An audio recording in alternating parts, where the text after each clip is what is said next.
at the Movies with Tim Sika once again on a Friday. And welcome in, Tim Sika. Hi. Hi, Kim.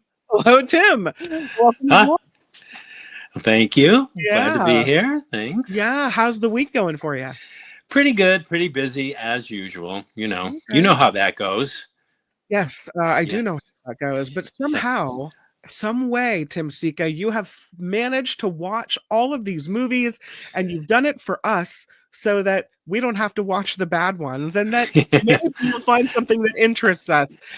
We just talked to Michael Snyder on the Mark Thompson show about Snow White, and it's another one of these live action movies, so I'm quite interested to see what you thought of this movie. Yeah, I'm interested to know what Michael thought too. You can tell me maybe when I'm done. But Mhm. you know what? I want to say, God, first of all, do I have to review this movie? But Oh, I want no. to say, I want to say this has got to stop, Disney company. This obsession and non-creative practice they have of making live action revisions of their classic animation library.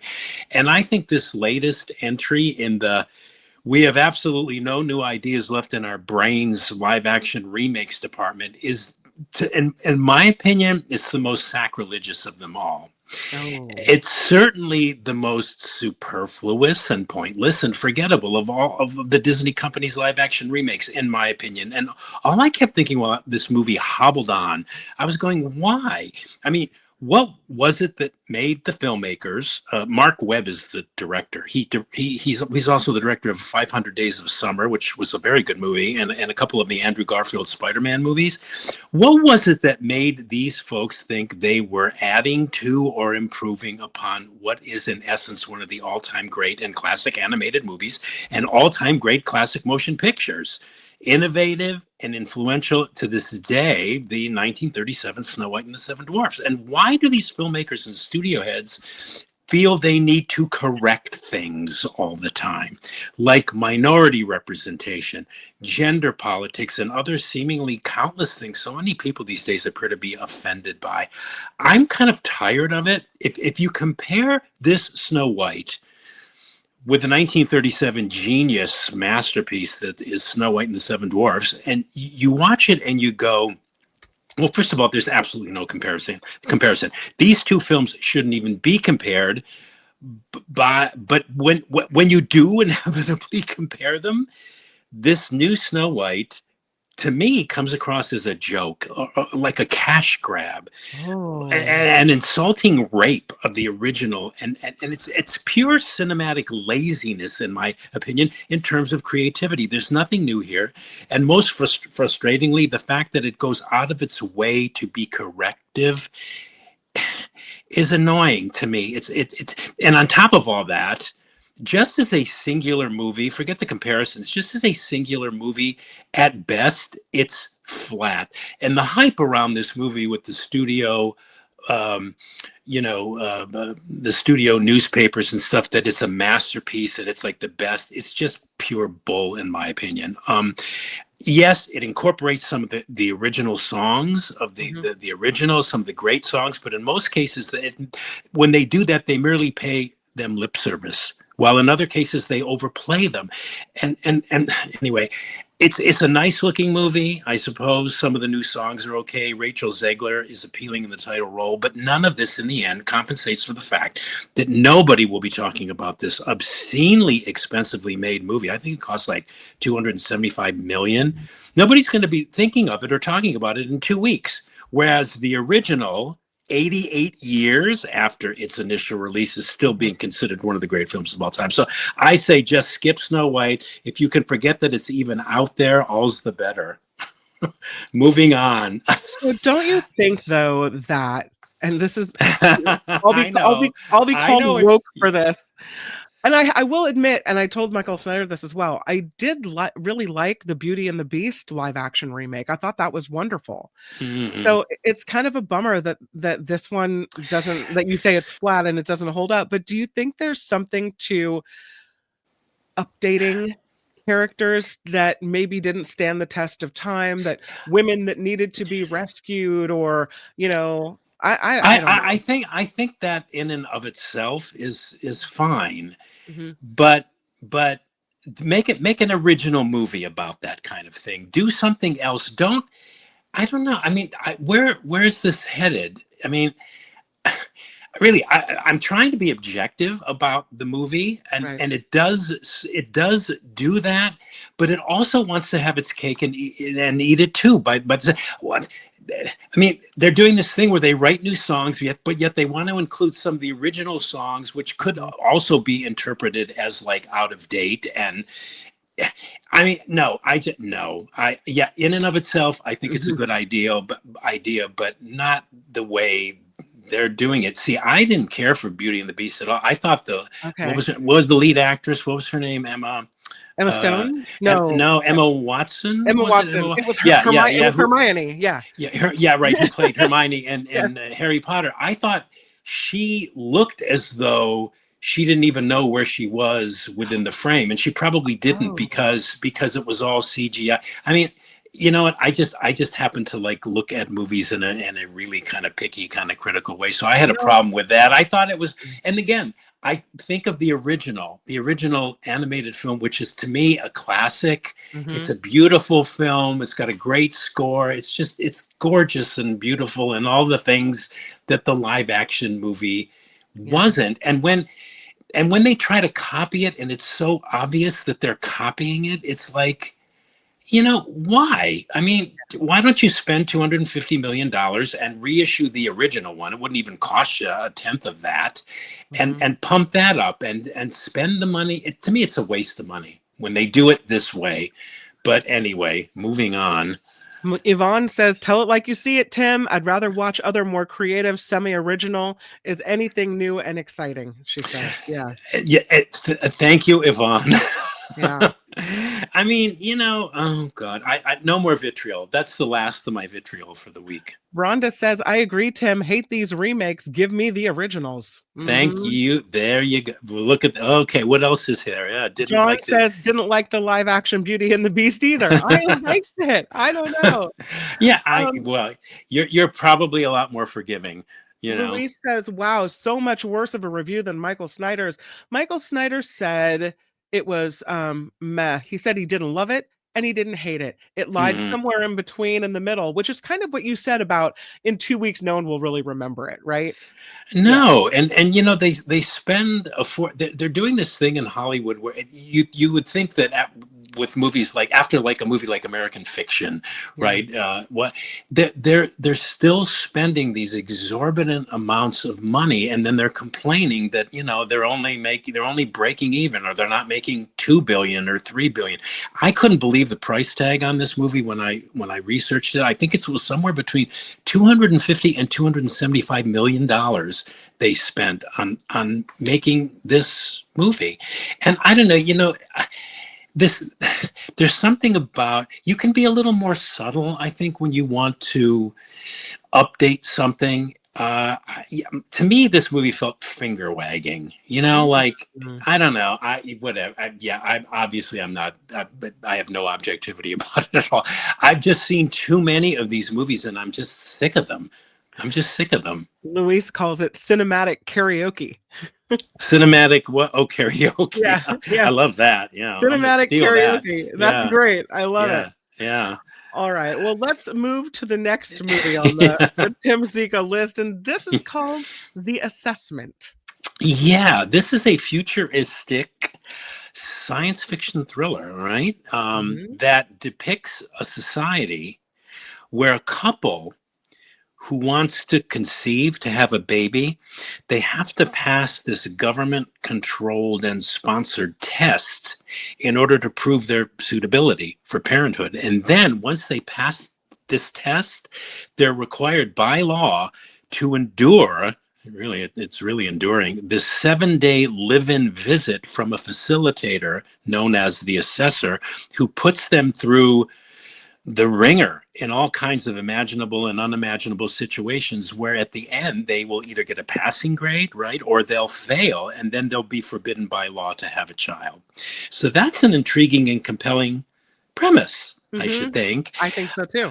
Yeah, there's really good acting in this movie by Elizabeth Olsen, who's at the bottom of the poster there on the right, and Himesh Patel is the couple that want to have a baby, and Alicia Vikander plays the assessor. She's on the top. Boy, she's quite a piece of work, and it's a creepy movie. This movie is, which culminates in one of the creepiest movie scenes of the year between the assessor and the wannabe dad, which I'm not even going to talk about, but it's just something for people to watch for.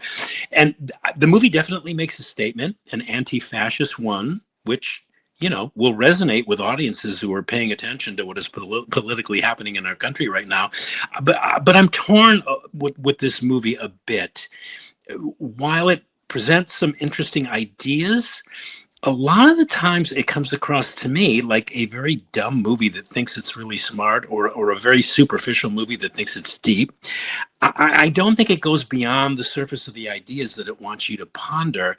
It's a bit repetitive. You can also see where it's all going. But on balance, I'm going to recommend it because the way in which it mixes all of its elements together, all the elements I've been talking about, does kind of result in this overall different, kind of interesting kind of movie going experience. It's like when it was all over, I'm going, yeah, you know, I'm not sure, but I can't think of another movie that I've ever seen that reminded me of this one. So it had that going for it. And it does, you know, it does present a lot of interesting ideas, even though I don't think they go past the surface. They don't go very deep, but maybe that's not what the filmmakers intended. Maybe they just wanted to present these ideas for you to think about, you know, what if, and, you know, what would it be like kind of thing. So it succeeds on that level. And so, yeah, like on balance, I'm going to recommend it because it's unusual. It's different. You know, I'm fascinated by the premise of this movie. Yeah. And it's playing in theaters. By the way, all these movies are playing in theaters. I think that we're going to talk about this week. So let's go to Young Hearts. Yeah, this is a coming-of-age drama, and it's in German, French, and Dutch with English subtitles. And it tells the story of a 14-year-old boy who falls in love with his new neighbor, a boy of the same age. So it's a coming-of-age sexual awakening tale of self-discovery. It's obviously an LGBTQIA plus movie, but I think general audiences outside of Middle America, anyway, will be able to relate to what is, in essence, a universally relatable story, provided they give themselves over to it and develop a rooting interest in the characters. The boys in this movie are really sweet, and the actors who play them, they're both Belgian teen actors, Luc Goosens and Marius de Sager, I think. They're in the poster there. They're both excellent. They both deliver very moving performances. The family dynamics and the reactionary dynamics of the family are realistically portrayed. The emotions the film and its screenplay evoke are pure and true. Some personal caveats I had, even though these are teenagers, the actors look more like 10, 11, or 12 as opposed to being 14 or 15, which are the ages of the characters they play. So I didn't know what I thought about that. The story beats are kind of familiar ones. The romanticizing of, you know, sex is love and love is sex is conventionally portrayed. It's a bit neat and tidy, but in the end, it's very touching. And it's really kind of critic proof. I mean, that's the worst I can say about it. It's the flip side, Kim, of another movie we talked about last year called Close, which was a very sad version of this. While this one is more uplifting, it's sweeter, and it's very acknowledging of a situation which all teenage boys and girls go through. So it's kind of like this, you know, paean to innocence and sexual discovery and teen angst and confusion. It's you know, ultimately in the end, I have to, you know, judge it as a very good movie and recommendable. Yeah. Okay. Recommend Teen Hearts. Would you say it's like a coming of age story and the genders don't matter? Or do you think the genders are highlighted, like the gayness of the movie is highlighted? Or could it be you substitute in, you know, opposite genders and it would be the same coming of age story? Yeah, it would be. Yeah, it just so happens that these are two boys, and they don't, you know, it's, you do kind of, that's a really good question. You don't kind of notice that. No, it's just kind of matter of fact. So that's also a plus about the movie. Yeah. It makes me think that I don't know if you think it's a good movie for kids, but it makes me want to see this movie or show it to young people Yeah. just for the fact that it doesn't make a big deal out of being gay. Like it's just like any other thing. Yeah, yeah, and I would say, depending on the kid, I mean, I Mhm. wouldn't have any trouble, Yeah. recommending this movie. I would Mhm. like to watch it with them, Yeah. Mhm. but no, it's very tastefully done. I mean, it's really it's tasteful, it's sweet, and the emotions are really, really genuine. I mean, it's a very good movie, very Okay, good movie. good. Yeah. Young hearts. Let's move to this one, and I don't know if I'm saying it right. Is it Eephus? Yes, Eephus. Eephus. You Okay. do you now do you know what an Eephus is, I Kim? don't. I have no idea. Well, I didn't know what an Eephus was until I saw this picture, but I think I know what an Eephus is now. Okay, it's a baseball term for a kind of curveball. Oh God, I hope I get this right. It's a baseball term for a kind of curveball that is pitched unnaturally slow, that it confuses the batter as the ball moves towards him, where the batter winds up swinging either too early or too late. And if the Okay. pitcher throws the ball right, and this has something to do with where the pitcher places his elbow and his hips, which actually makes the batter think the pitcher is going to throw hard. If the pitcher throws the ball right, it looks like the ball stops in midair, which does a mind game number on the batter and throws him off. In other words, it's a trick pitch, basically. Yeah, that's what it is. It's a trick pitch in baseball. And it was interesting. The press notes that the studio provided went into this history of this, when this pitch was used, how it came to be. Really fascinating stuff. So, if folks are interested, they can Google that. But so that's what an Eephus is. And what the movie titled Eephus is, well, for one, it's really good, but it it also may very well be, in my opinion, certainly it's the most distinctive baseball movie ever made, but it also may be the best. Certainly for me, it was the most resonant, and for a number of reasons, but mostly because, okay, well, first the plot. It's about these two amateur recreational baseball teams made up of mostly middle-aged and older men who've played their baseball on this particular baseball field for as long as they can remember. However, the field is going to be raised to make way for a new school. So this is the team's last game. Right? This is the last time they're going to play on this field. They're probably not going to do the game anymore because they don't have anywhere to play. And this is a classic hangout movie, which, for all intents and purposes, a hangout movie is where the narrative takes a back seat to just spending a chunk of the runtime of the movie portraying a particular ensemble of characters, just hanging out. Mhm. I guess another example of a classic hangout movie would be The Big Chill, Slacker, Dazed and Mhm. Confused, Before Sunrise. Richard Linklater is the contemporary king of the hangout movie. Movies like The Big Lebowski, those kind of movies. And what this movie does, and the main reason I think it's so resonant and distinctive in the cinematic canon of baseball movies, is that, and I'm paraphrasing the director here, Carson Lund, is that the film is less about the particulars of baseball as a game and more about the possibilities that are opened up by the game, Mhm. like escape and camaraderie and this serene sense of time passing.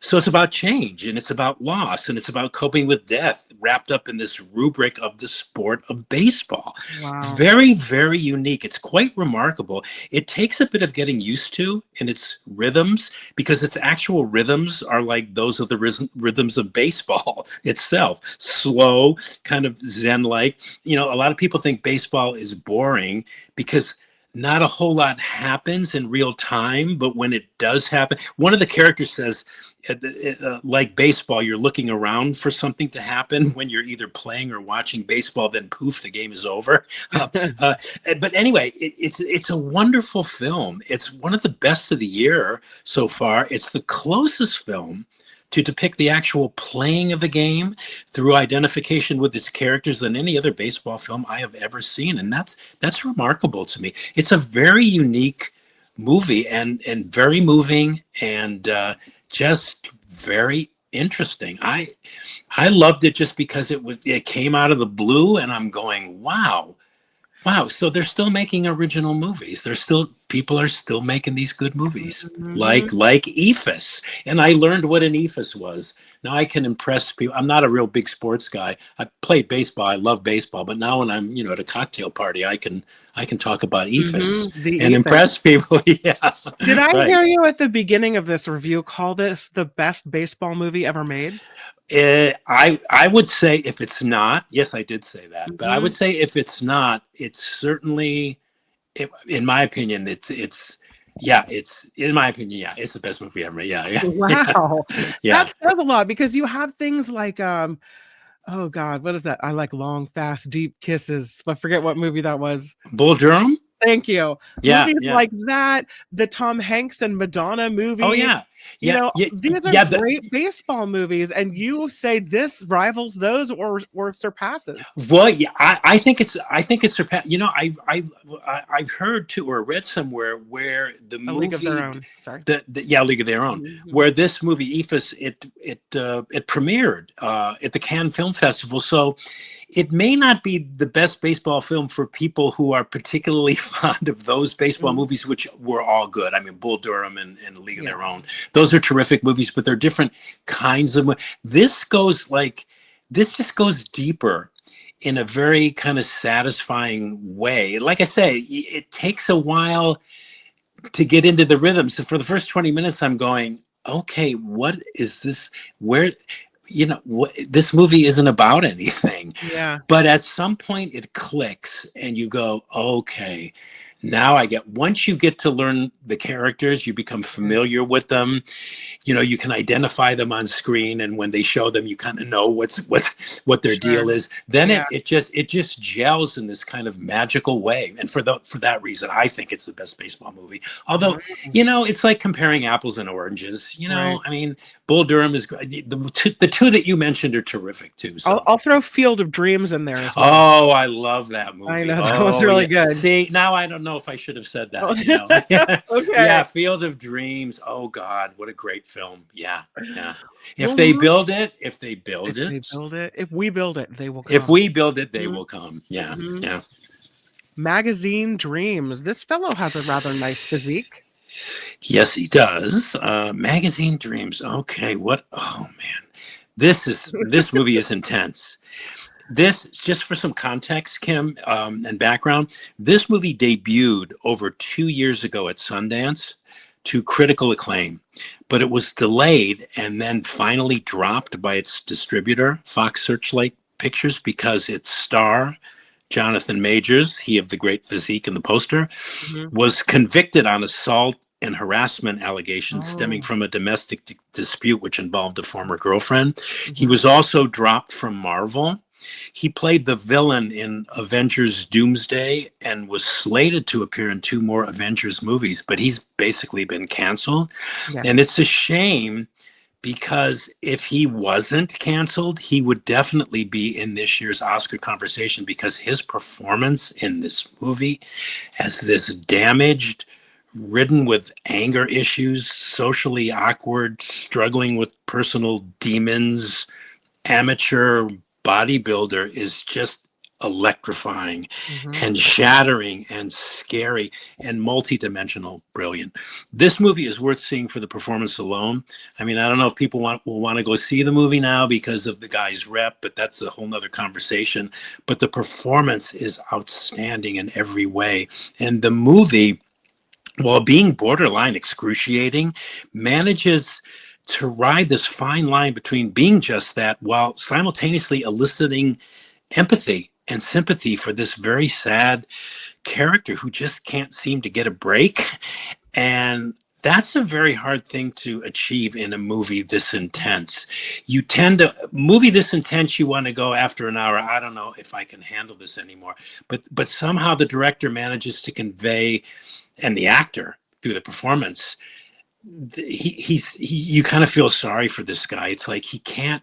It's anyway. It's complicated, but the ending practically embraces nihilism, but it also boasts just the proper degree of ambiguity to where you're really not sure what's coming next or where this character is headed. In other words, you're haunted in the best possible way. So beware. And wow, Magazine Dreams, if you're up for it, it's one hell of a intense portrait of, oh man, obsession, unresolved trauma, pain, anguish, as you'll probably ever see this year or any year for that matter. It's an incredible movie. It's just, Wow. it's a very strong and powerful ride to go on.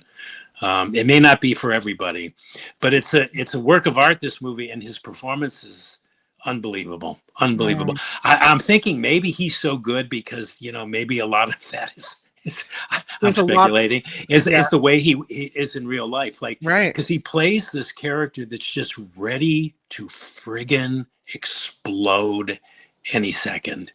I mean, and Probably it's has a lot to tap into, right? yeah, I think Mhm. so. I would think so. Yeah, but anyway, that's Magazine Dreams. It's a terrific movie. But pick your poison. Exactly. Yeah. Tim's classic movie recommendation of the week this week is Moulin That's Rouge. it. Now this is Wild, wicked, wonderful Paris, all her loves, ladies, and yeah, lusty legends. yes, you can tell Mhm. this movie came out in the 50s, right? With that Mhm. tagline. This is the original Moulin Rouge, which kind of became subjugated and forgotten when Baz Luhrmann's 2001 over nuanced musical kind of overtook it in the public consciousness. Not that the memory of this movie was particularly strong in the minds of a lot of movie fans, but I never forgot this movie. I saw it on TV as a child. The 1952 Technicolor Moulin Rouge. It's directed by John Huston. It's a fictionalized biography of the great French impressionistic painter, Henri de Toulouse-Lautrec. Yeah.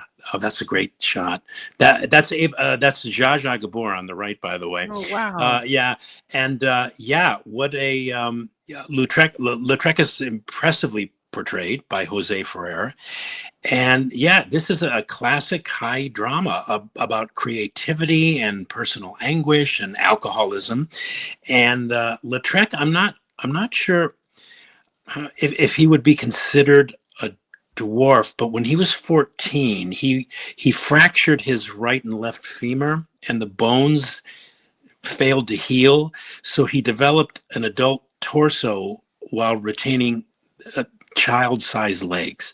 So Oh. he was considered disabled and disfigured in a time which considered that anathema. That the person's disabled, whatever, hide them and in an attic somewhere, but don't let them go out in public and don't pretend that they exist. Well, he ignored all that and visited the Moulin Rouge always and painted what he saw. This is a very vivid, very colorful, and very alive movie, which they don't make anymore. And it opens demonstratively. Oh, I love that scene too. Mhm. At the Moulin Rouge, which is the famous Parisian cafe or cabaret, Mhm. known for its can-can dancers and association with the bohemian art scene of the late 19th century in France. The first 25 minutes of can-can dancing, which open this movie, are so breathtaking and pull you into this movie like nothing else. And they set the stage for the drama to follow. This is authentic can-can dancing, and you can't believe these women can twist and turn and move their bodies in the way that they do. And it's anyway, this is a classic. Maybe even a superior, even though it's a fictionalized example of the way Hollywood of the 1950s made biographical pictures. They Mhm. generally played fast and loose with a lot of the facts of the subject they wanted to dramatize and portray due to the production code and other factors, but especially in this case, remained faithful and, in my opinion, ultimately captured the spirit and the emotional truth of, one of the greatest impressionistic painters. It was nominated for 7 Academy Awards in 1952. Best Picture, Actor, director, supporting actress. It won two for its color art direction and color costume design. It's one of the most beautiful looking Technicolor movies that you're ever going to see. You just don't see reds like this in movies anymore. They just pop off the screen. And it's also a deeply absorbing drama. It's streaming on Pluto and streaming on Prime. It's amazing how many classic movies are now available on Prime. If you have a yearly subscription, you can watch all these movies free. I rewatched Moulin Rouge, in fact, last night on Prime, and boy, did it ever hold up. 73 years later, it still holds up as a high-class piece of Hollywood cinema. It's my classic movie recommendation of the week. I'm struck in looking at these pictures. Yeah. And you said is it based off of a painting? Because all the pictures from the movie, it looks like they're recreating a painting. It has a style of a painting. Yeah. Well, it won the Academy. What you just talked about is what used to be called art direction, and it won the Academy Award that year for art direction.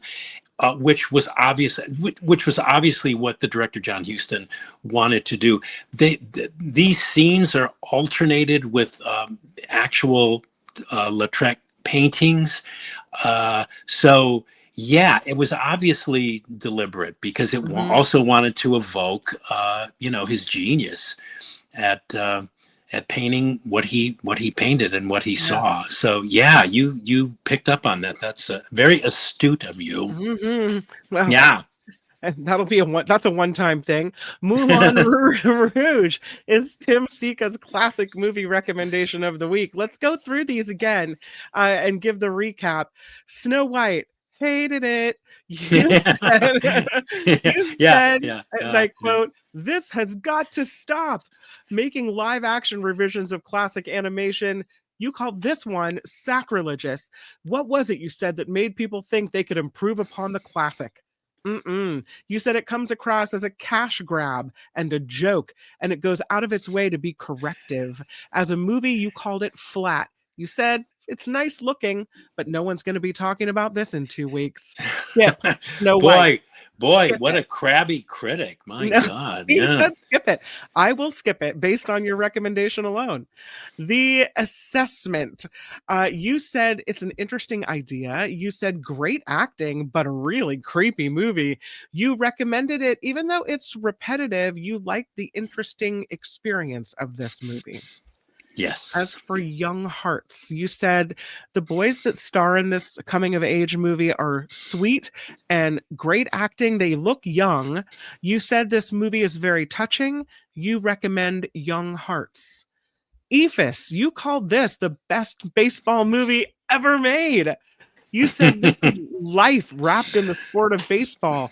Once you get used to the rhythm of the movie, you called it remarkable, a wonderful film, one of the best of the year, unique and moving. You loved it. Big thumbs up and a recommendation for Eephus from Tim Sika. Magazine Dreams, you really like this movie as well, despite the bad rep of the star. You said it's intense, an electrifying, shattering performance, excruciating, but it makes you feel empathy, which is a trick. You called it an incredible movie. So you said if this is your thing, you're really going to like this one. And again, back to your classic movie rec of the week for Moulin Rouge of 1952. You called it vivid, colorful, and alive. And you said they don't make them like this anymore. That's just about sums it up. Yes. Just about does. Absolutely. Are we looking forward to anything coming up next week? Anything we should be looking out for on the horizon? Boy, you know what? As I generally like to do one day at a time, I can't think of anything off. Yeah, I can't think of anything off the top of my head. All right. Yeah. So, but anyway, yeah.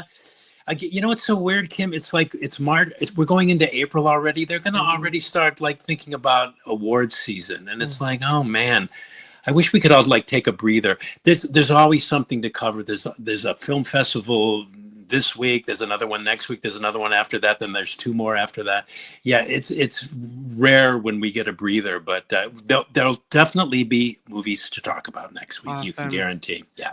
at the Movies with Tim Sika. Thank you, Tim. Thank you, Kim. Talk to you next week. Bye. Bye.